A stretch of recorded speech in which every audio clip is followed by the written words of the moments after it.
Steady now.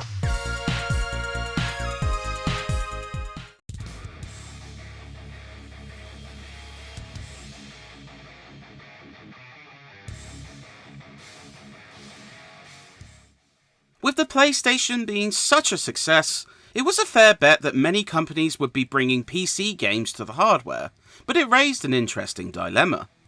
Would the developers try to fit the exact same game, but compromise the experience due to hardware limitations, or would they opt to rebuild the game, especially for the console? Activision would opt for the latter with Mechwarrior 2.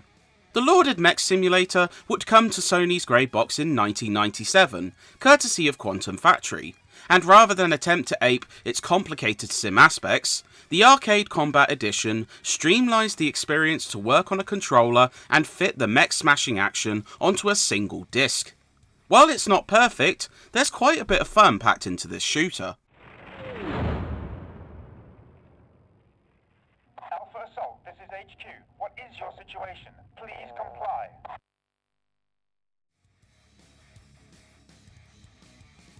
Based on the Battletech role-playing universe, Mechwarrior 2 focuses on a particular conflict between two clans, Clan Wolf and Jade Falcon, currently fighting in the Refusal War. A brief opening FMV showcases the ideologies of each clan, with 2 campaigns split into 48 missions. Through the smoke of time he speaks to us, his chosen, and urges us onward with the promise of evil.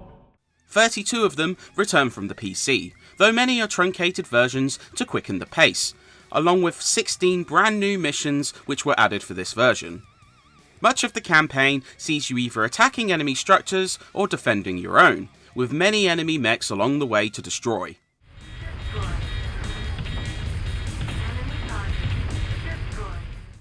Along with these, there are also trials that see you improving your rank within the clan, rewarding more should you opt to partake in a second wave of the challenge.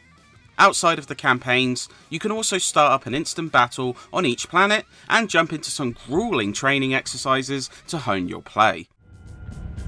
You drive like a laborer. I strongly recommend you lower your time on this course. Mission failed. Controlling Mechwarrior 2 on the PlayStation is, naturally, quite simplified compared to a full keyboard and mouse scheme. It resembles a lot of shooters from the time, with D-pad aiming and face buttons used to strafe.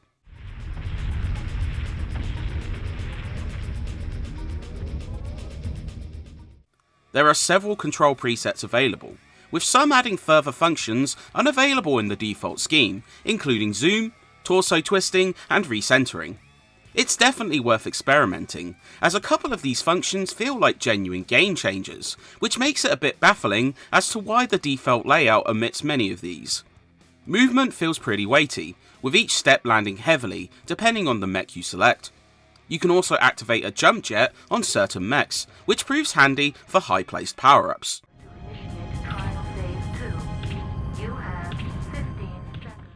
Speaking of which, a handful of these are scattered around each map, including boosts to power for quicker movement, repairs, and ammo restocks. It handles well for the most part, and the multiple control schemes allow for more adaptation. Mechs can be chosen at the beginning of each mission, with weight limits dictating which you can use. While the in-depth weapon changing is absent, each mech does usually come with 2 presets of weapons to offer a bit of flexibility.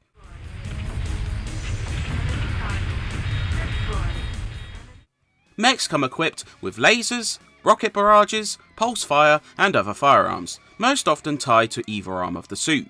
This throws an interesting wrinkle, where you can target individual limbs on foes to disable their weapons and give yourself a tactical advantage, though the enemy can send you a receipt and do the same.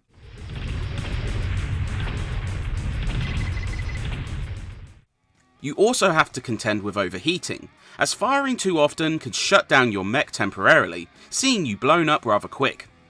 While not up there with the best shooters of all time, there's still a fast-paced core to this one which is undeniably fun, and with plentiful enemies and 3 difficulty levels which all bear a challenge, it's pretty tough too. It's definitely recommended players start on easy, as you'll likely find yourself chewed up quickly on any higher settings. Destroy.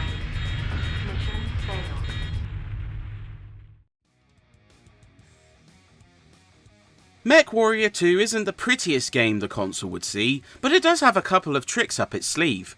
Destructive elements, be it scenery or mech limbs flying off, is quite impressive for the time, resulting in a ton of explosions.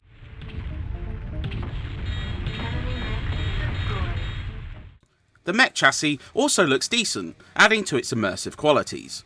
Little else is attractive though. The environments are large but fairly vapid, with only texture colours differentiating each stage. Performance struggles when more action is on screen, and a handful of FMVs look a bit choppy. The audio side works better, mainly due to a pumping soundtrack ripped from one of Mechwarrior 2's expansions on PC. Mixing 80s era sci-fi synth with bombastic rock, it fits like a glove, even if loops are a touch short.